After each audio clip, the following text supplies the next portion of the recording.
It's 1991, and Darrell Alderman is on fire in NHRA Pro Stock, back-to-back championships, record 11 wins in his Wayne County Mopar Dodge Daytona, single-handedly putting Chrysler back on the map.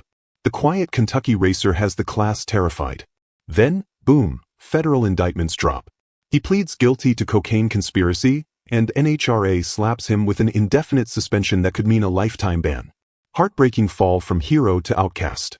But here's the twist that still burns in the pits. While the drug scandal was real, darker whispers claimed hidden nitrous powered those unbeatable Dodges. Rumors that went nuclear after a suspicious shop break-in wiped out all the engines. Scapegoat or secret cheater? Viewer, this raw, real story, from Mopar dominance to drug nightmare, nitrous conspiracy, and jaw-dropping comeback, is packed with shocks you won't see coming. Stay locked in. The rise that made him king starts next, and it's wilder than you think. Early rise with Mopar. The rise that made him king starts next, and it's wilder than you think. Stay with me, you won't believe how a small-town Kentucky racer turned Mopar's fortunes around. Darrell Alderman was born in 1949 in Moorhead, Kentucky, a small Appalachian town where drag racing was more than a hobby, it was a way of life. Growing up in a family of mechanics, Alderman started tinkering with cars as a kid, fixing tractors and hot rods on the family farm.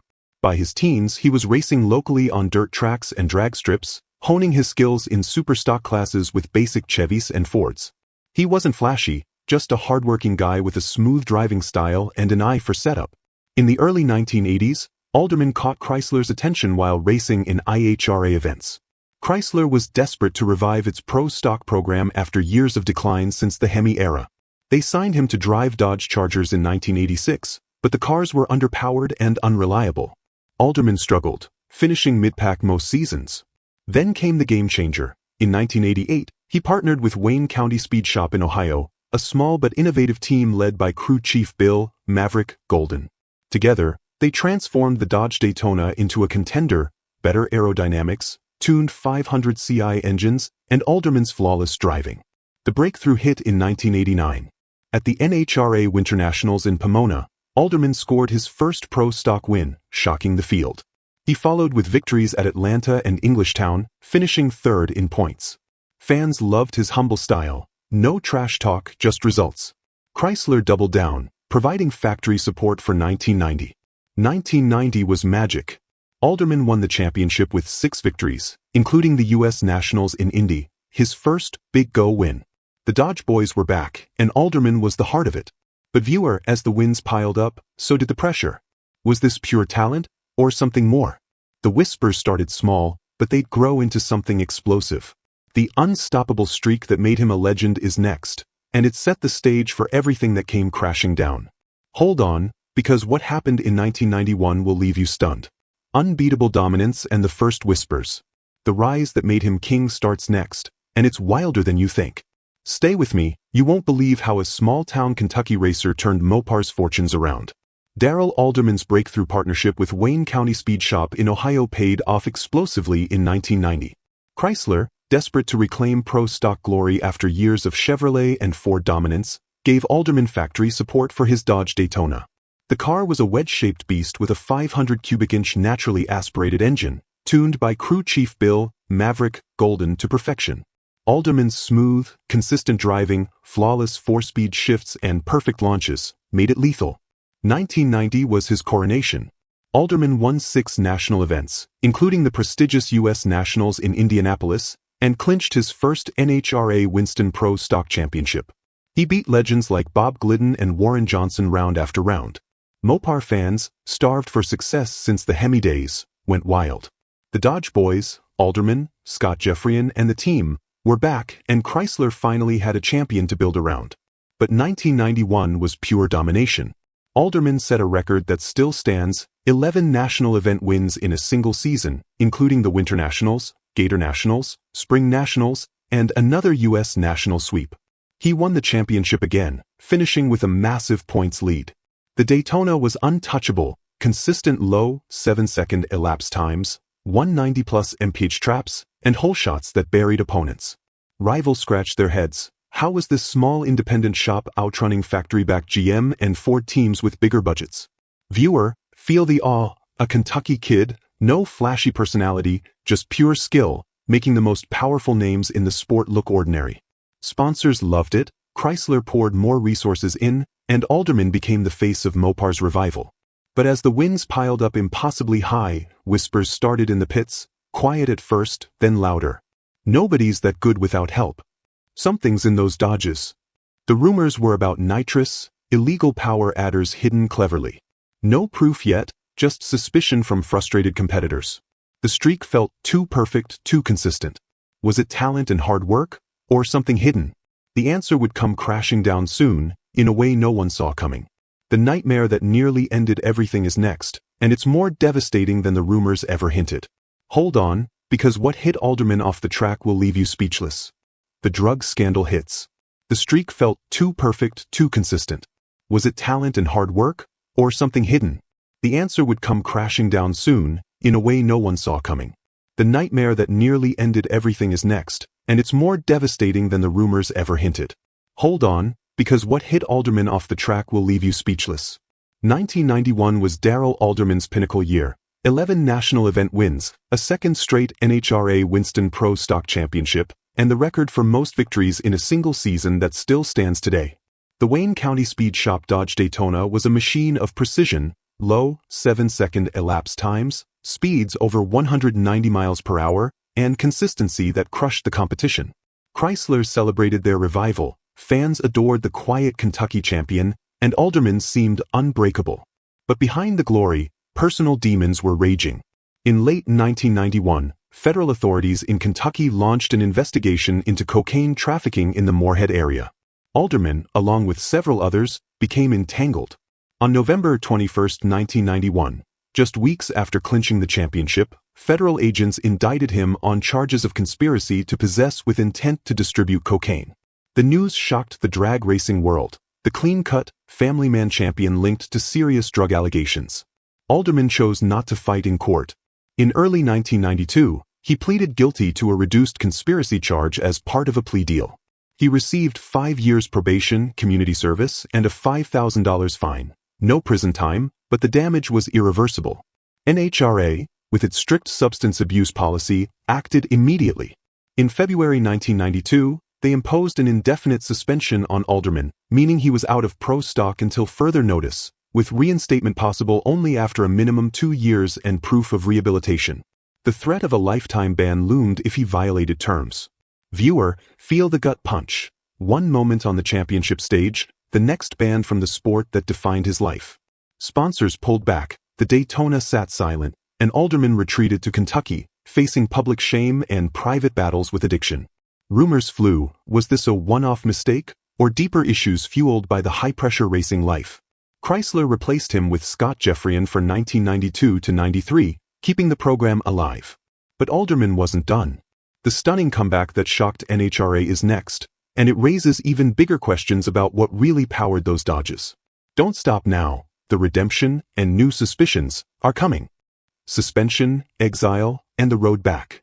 The nightmare that nearly ended everything is next, and it's more devastating than the rumors ever hinted.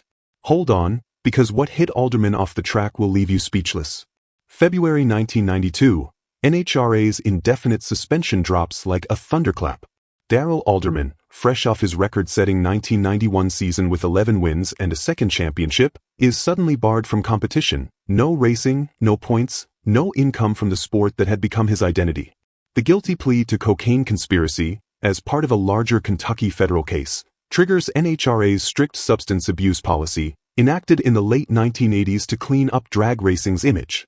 The sanction is harsh but standard. Indefinite ban, eligible for reinstatement only after 2 years and proof of rehabilitation through counseling and clean testing. Viewer, feel the isolation. The man who stood on podiums weeks earlier now watches from the sidelines as Scott Jeffrian takes his seat in the Wayne County Dodge for 1992 and 1993. Chrysler keeps the program running, but the team feels the void. Alderman's smooth driving and calm under pressure were irreplaceable. Sponsors stay loyal but quiet. Alderman retreats to Kentucky, serving probation, completing community service, and focusing on family while battling personal demons away from the spotlight. Rumors swirl about deeper addiction struggles fueled by the high-pressure racing life, but he stays silent publicly. 2 years feel like eternity. Alderman undergoes mandatory counseling, stays clean, and petitions NHRA for reinstatement. In early 1994, after proving compliance, the sanction lifts. He returns to the Wayne County Dodge for the 1994 season opener in Pomona. The comeback is nothing short of miraculous. Alderman wins the Winter Nationals in his first race back, then storms to his third NHRA Pro Stock Championship with multiple victories. Rivals are stunned, banned to champion in one season. Fans cheer louder than ever, seeing redemption in every pass. Viewer, grasp the emotion, from exile and shame to podium again, proving resilience few could match. But the Nitrous whispers grew louder with every win. Was this pure comeback, or old secrets resurfacing? The mid-1990s dominance that fueled the darkest rumors is next, and a bizarre shop incident made everything explode. Don't stop now, the conspiracy theories are about to ignite. Section 6. Wayne County Peak and the Nitrous whispers ignite. The stunning comeback that shocked NHRA is next, and it raises even bigger questions about what really powered those Dodges. Don't stop now, the redemption and new suspicions are coming. Darrell Alderman's 1994 return was nothing short of legendary. After 2 years in exile from the indefinite NHRA suspension, he climbed back into the Wayne County Speed Shop Dodge Daytona for the season opener at Pomona, and won the Winter Nationals outright in his first race back. The crowd erupted, rivals were stunned. Alderman didn't just return, he dominated again, winning multiple events and clinching his third NHRA Pro Stock Championship by year's end. Chrysler celebrated the redemption story, fans saw it as proof of resilience, and the Dodge boys were firmly back on top. The mid-1990s became Wayne County's golden era. With crew chief Bill, Maverick, Golden dialing in the cars, Alderman and teammate Scott Jeffrian racked up wins consistently. The Dodges were known for explosive launches, often cutting 1.04 to 1.06 second 60-foot times, and backfiring flames on shifts that lit up the night sky. Alderman added more titles and victories, finishing runner-up in points several years.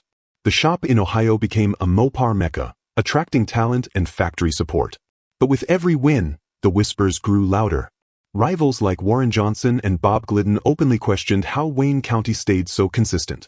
The backfires, loud pops between shifts, sparked rumors of hidden nitrous systems dumping for extra power or purge. Nitrous was strictly banned in naturally aspirated pro stock, but hiding a bottle in dry sump tanks or plumbing it cleverly was a persistent pit rumor across the class. No one had hard proof against Alderman, but the suspicion festered. Those Dodges are too strong off the line. Viewer, feel the tension. A champion fighting to reclaim his reputation, winning clean on paper, but forever shadowed by doubt. Was it superior tuning, or something illegal? The rumors were about to explode in the most bizarre way. A mysterious 1995 shop break-in that destroyed everything is next, and it fueled conspiracy theories that refused to die. Hold on, this incident changed how everyone saw Alderman forever. The mid-1990s dominance that fueled the darkest rumors is next, and a bizarre shop incident made everything explode. Hold on, this incident changed how everyone saw Alderman forever. Darrell Alderman's comeback in 1994 wasn't just a return, it was a statement. Winning the Pomona opener and clinching his third championship proved the suspension hadn't broken him. The Wayne County Speed Shop team, with Scott Jeffrian as teammate, hit peak form in 1995 to 1996. The Dodges were monsters. Explosive launches, dramatic backfires on shifts that lit up the track, and consistency that frustrated rivals. Alderman added more wins, Jeffrian too. The shop became Mopar's powerhouse, Chrysler factory support flowing freely. But the nitrous rumors grew impossible to ignore. Warren Johnson, the GM legend, openly accused Wayne County of using hidden systems, claiming the backfires were purge dumps and hole shots too strong for naturally aspirated power. Other drivers whispered the same. No hard proof emerged from tech inspections, but suspicion poisoned the air. Viewer, imagine the frustration. Alderman racing clean after his drug nightmare, winning fairly, yet forever doubted because he was too good. Then came the incident that turned rumors into full-blown conspiracy. In early 1995, exact date not publicized, but during off-season prep, Wayne County Speed Shop in Ohio was hit by a professional break-in. Thieves didn't steal tools or parts. They systematically destroyed every engine in the building. Cylinder heads smashed, blocks cracked, expensive components ruined beyond repair. Nothing else touched. Police investigated but found no leads, no fingerprints, no forced entry signs suggesting inside knowledge. The timing was eerie, right as Nitrous accusations heated up.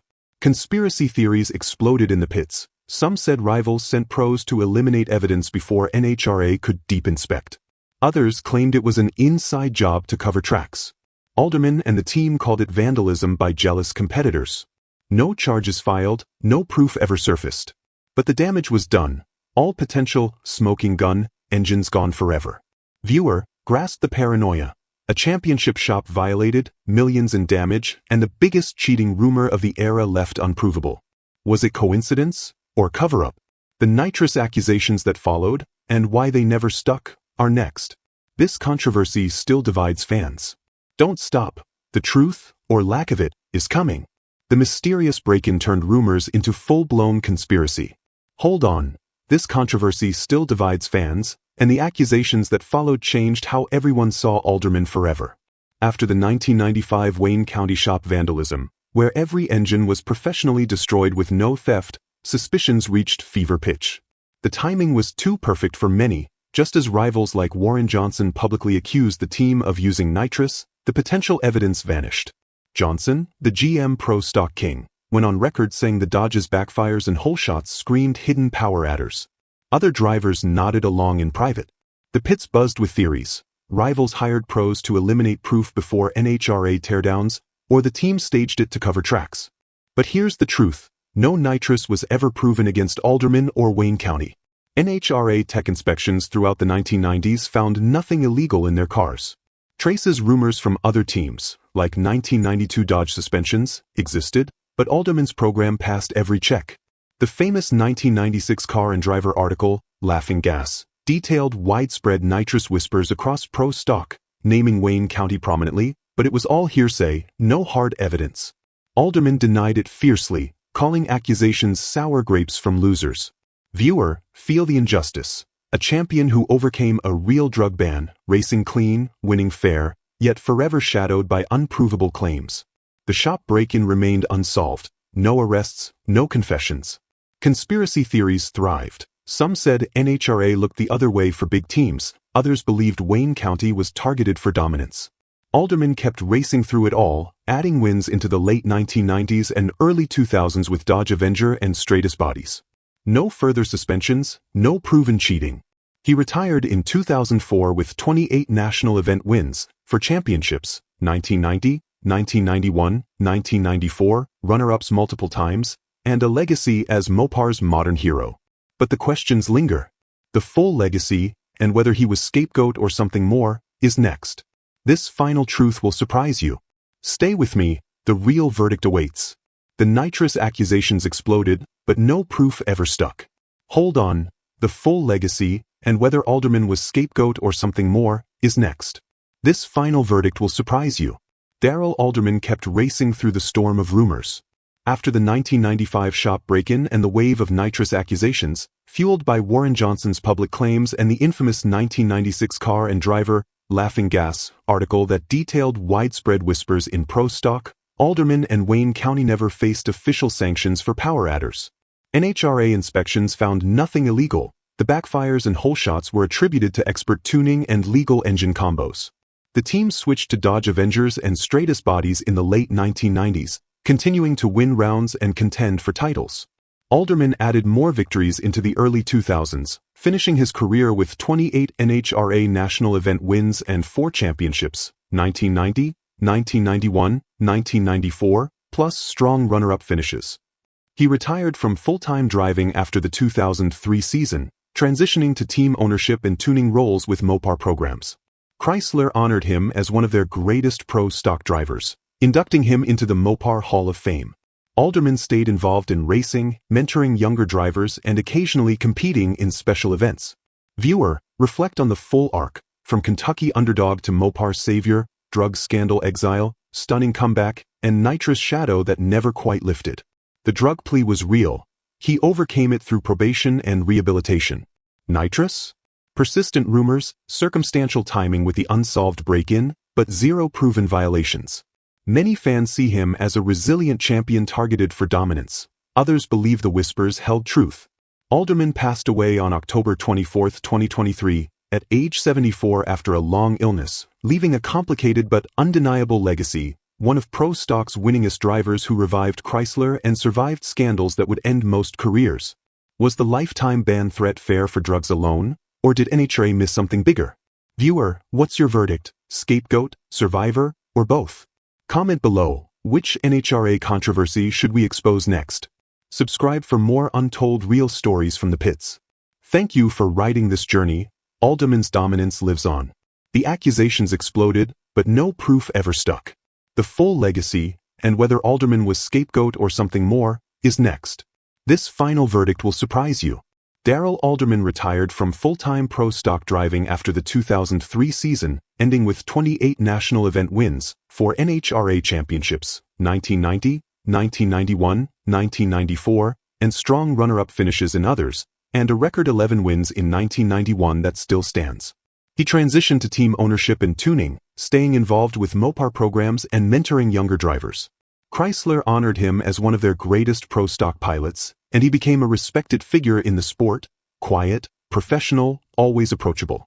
The drug scandal was real and painful. The 1992 indefinite suspension for his guilty plea to cocaine conspiracy forced 2 years away, but Alderman completed probation, stayed clean, and returned stronger, proving redemption is possible. The nitrous rumors, however, the hidden systems, the dramatic backfires, the perfect hole shots, remained just that, rumors. NHRA never found evidence, no sanctions for power adders, the 1995 shop break-in unsolved. Warren Johnson's accusations and the laughing gas article fueled debate, but nothing stuck. Many believe he was targeted for dominance. Others say smoke means fire. Viewer, reflect on the journey. Kentucky underdog revives Mopar, dominates like few ever have, survives a devastating personal fall, comes back to win again, all while carrying suspicion he never shook. Alderman passed away on October 24, 2023, at age 74 after a long illness, leaving a complicated but undeniable legacy as one of Pro Stock's winningest and most resilient drivers. Was the lifetime ban threat justified for drugs alone, or did NHRA and rivals sense something more they could never prove? In the end, Alderman's story reminds us, in drag racing, dominance always breeds whispers, and redemption is hard-won. What do you think, scapegoat, survivor, or both? Drop your verdict in the comments. Which NHRA scandal should we expose next? Hit subscribe and turn on notifications. More untold pit stories are coming. Thanks for watching. Alderman's roar echoes on.